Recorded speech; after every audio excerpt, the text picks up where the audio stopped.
Yo, bueno, estudié en la universidad la carrera de calculista científico del año 75 entré, y a partir de ahí hice la carrera. Ya del segundo año de la carrera empecé a trabajar como, no sé, becario o algo así, contratado en la Facultad de Ingeniería, en el laboratorio de alta tensión, donde, bueno, hacía programitas y programas un poco más grandes sobre temas eléctricos. Ya en esa época hacíamos dispositivos, llamémosle inteligentes, ahora se llamaría inteligentes, que medían parámetros eléctricos. Bueno, algunos proyectos bastante interesantes y bastante innovadores para la época, y también proyectos de investigación aplicada importantes hacíamos ahí. Por ejemplo, ahí se hizo todo el estudio de factibilidad de la línea del Chocón hasta Buenos Aires, 40 años estoy hablando. Y bueno, ese tipo de cosas. Después siempre fui docente en la facultad, primero en Ciencias Exactas, antes de que se creara la Facultad de Informática, y después en la Facultad de Informática toda la carrera, desde ayudante alumno hasta ser profesor titular. Y trabajé también en el medio, entre el 85 y el 90, en la SLAI, que fue una especie de un intento que se hizo durante el gobierno de Raúl Alfonsín, bajo la Secretaría de Ciencia y Tecnología de Manuel Sadowski. Fue un intento de hacer una suerte de Instituto Balseiro de la Informática, donde se formaban, profesionales de excelencia que luego debían hacer su doctorado. Y eso terminó con Menem, como terminaron tantas cosas con Menem, y bueno, quedó en el recuerdo. Fueron solo desde el año 86 hasta el año 90. Me interesaban las matemáticas y me llamaba mucho la atención lo de las computadoras, que en esa época era un misterio, ¿no? Eran unos aparatos inmensos. Bueno, el IFIA es un laboratorio que se fundó en el año 80 y pico, 86, 88, no me acuerdo bien, hace muchos años también, que es un laboratorio, que tiene sus particularidades. Por un lado, es como cualquier laboratorio universitario donde se investigan diversos temas. Es un laboratorio bastante grande. Es un laboratorio que tiene alrededor de 100 personas, a veces más, a veces menos. Tiene una parte que es clásica, digamos que es tradicional, donde se investigan los temas de la ciencia básica y de la ciencia aplicada. Y luego tiene una parte de transferencia de tecnología que siempre fue bastante importante. Desde el año 89, 90 en adelante se hicieron proyectos grandes y se siguen haciendo proyectos grandes e importantes. Por ejemplo, hay un grupo de esa parte de transferencia de tecnología que viene desarrollando desde hace 15 años más o menos un sistema que se llama ECDIF en la Nación, en el Ministerio de Economía de la Nación, que es el Sistema de Información Financiera de la Nación. Es el sistema por el cual se gestiona el presupuesto nacional, que es un sistema estratégico del país, es uno de los grandes sistemas críticos que está metido por todo el Estado. Bueno, también durante el gobierno kirchnerista anterior hicimos muchos trabajos, como por ejemplo el de la televisión digital.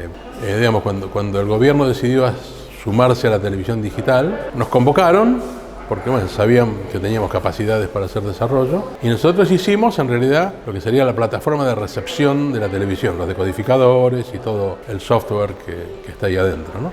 Junto con empresas y junto con INVAP, trabajamos en conjunto con varios y con ARSAT en montar esa parte para que la gente pudiera recibir la televisión. Estos proyectos que te comentaba de TV digital y otros, ahí participaban.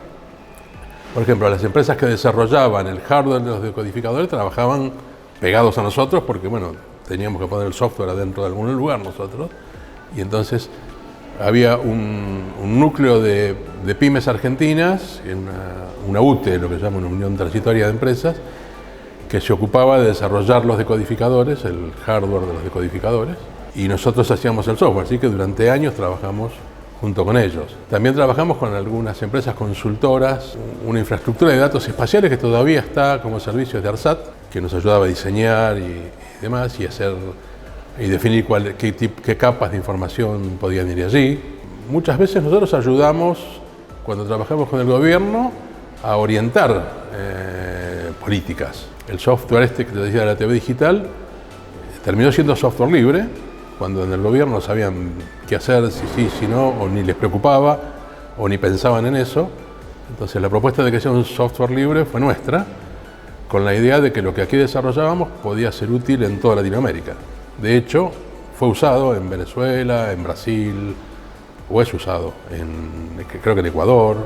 Y eso fue así, bueno, porque directamente lo tomaban y lo adaptaban o lo utilizaban para sus necesidades. Así que, digamos, jugamos un rol también de asesores del Estado, ¿no? Que es un rol importante de la universidad, me parece, porque en la universidad se estudian muchas cosas y hay mucho conocimiento que es público, porque la universidad es pública, y que está muy bien que el Estado lo pueda aprovechar, ¿no? para mejorar su trabajo, su gestión. Una parte que yo siempre les cuento a mis estudiantes, por ejemplo, es: yo era un académico normal hasta el año 2001, que explotó la Argentina, se prendió fuego, y en ese momento dije, no es razonable que me quede demostrando teoremas o inventando teorías, sino que también me debería ocupar de alguna otra cosa y tratar de utilizar mis conocimientos, mi experiencia en alguna otra cosa. Y así fue que un día caí en Sadio, que estaba por desaparecer, estaba en una crisis muy profunda, y bueno, y me dijeron, bueno, si vos querés hacerte cargo de Sadio, hacete cargo, y bueno, y así fue que terminé de presidente de Sadio. Bueno, armamos un grupo de gente joven, y bueno, tratamos de revivir Sadio y, bueno, empezar a hacer un poco más de actividades porque estaba muy muerta, y sobre todo salvarla porque iba a la desaparición. Bueno, finalmente, por suerte, pudimos salvarla, tratamos de renovar un poco las JAIO, ¿no? Las jornadas, de meterle otros temas que no sean tan técnicos, sino más sociales. Y a partir de ahí terminé como coordinador del Foro de Software y Servicios Informáticos, que fue el que le dio forma y le dio un proyecto estratégico a la Ley de Promoción del Software, tan conocida en la Argentina.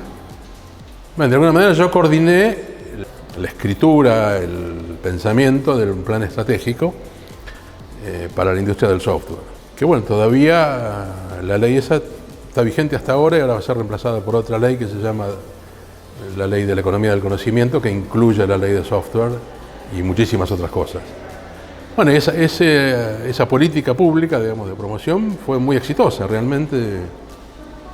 Yo no me asigno nada, pero estuvo bueno participar de eso y de alguna manera coordiné muchas de las iniciativas que, bueno, todavía existen, ¿no? Hay una cosa que se llama la Fundación Sadowski, que también es bastante conocida, que es producto de ese régimen, que, bueno, la industria del software pasó de tener algunos cientos de empresas a tener 5.000 empresas hoy día y de tener algunos miles de empleados a tener 100.000. Es decir, explotó, no solo por eso, porque explotó en todo el mundo en realidad, pero en la Argentina en particular creció bastante más que del resto de Latinoamérica. Por un lado es sorprendente, incluso para alguien como yo que sigue esta tecnología desde hace 40 años, la velocidad con que explotan nuevas tecnologías. Y por otro lado, bueno, tengo por un lado una prevención, porque muchas veces se vendieron espejitos de colores en tecnología y después eran nada más que humo. Y por otro lado, lo primero que aparece es algo que debería prender luces amarillas en los países del sur del mundo, digamos, ¿no? Especialmente en Latinoamérica. Y por otro lado, si uno mira qué es lo que está pasando en el norte del mundo, no están pasando cosas maravillosas en función de las nuevas tecnologías. Yo estoy estudiando desde hace un par de años y hay una gran preocupación porque, en verdad, gracias a las nuevas tecnologías es que se está perdiendo trabajo de calidad, que está siendo reemplazado por robots y por sistemas automáticos o de automatización. Se está generando trabajo basura no porque desprecio a la gente que lo haga, sino porque las condiciones de trabajo son de basura, tipo los chicos de Rappi o Uber o ese tipo de cosas, la uberización que se llama. Bueno, eso es una desgracia, no hay que ponerse contento por eso. Porque a uno le traigan pizza por usar una aplicación, bueno, yo prefiero la pizzería y no que a un chico se la pase bicicleteando y que lo maten en la calle y que después nadie se haga cargo de él. Por otro lado, a escala macro, ¿qué es lo que uno ve? Bueno, lo que uno ve es que se están integrando las cadenas de valor. Si uno mira, por ejemplo, la agricultura, que es algo que nos debería preocupar y mucho a nosotros, porque somos productores de alimentos, lo que está pasando es que, gracias al Big Data y a la inteligencia artificial, sobre todo, y a la existencia de sensores y, bueno, y demás tecnologías, se está integrando verticalmente, ¿no? ¿Qué quiero decir esto? Uno ya sabía, bueno, que él se está concentrando en el mercado Bayer-Monsanto, digamos, semilleros y químicos, ¿no? Se está concentrando en el mercado de la maquinaria, pero ahora se empieza a pegar eso, se está concentrando de manera vertical. Maquinaria agrícola con semilleros y con químicos y con edición genética, llegando hasta Walmart, hasta Amazon, que te vende comida. Todo eso está integrado y está pegado, cementado por las nuevas tecnologías. El fenómeno del Big Data y sus explosiones y sus correlaciones diversas, lo que está generando es la integración vertical a escala global de las cadenas de valor, por ejemplo, de la alimentación, lo cual es gravísimo. Porque hasta ahora, digamos, Google te dice lo que pensás. En los próximos años, si esta concentración y esta integración continúa, te va a decir lo que comes y lo que no comes. Porque los únicos que tienen la capacidad de manejar datos a la escala necesaria para poder integrar todo lo que va desde la producción genética de la semilla hasta la góndola del mercado, son los que tienen la tecnología para manejar semejante cantidad de datos, que son Google, Amazon, Microsoft.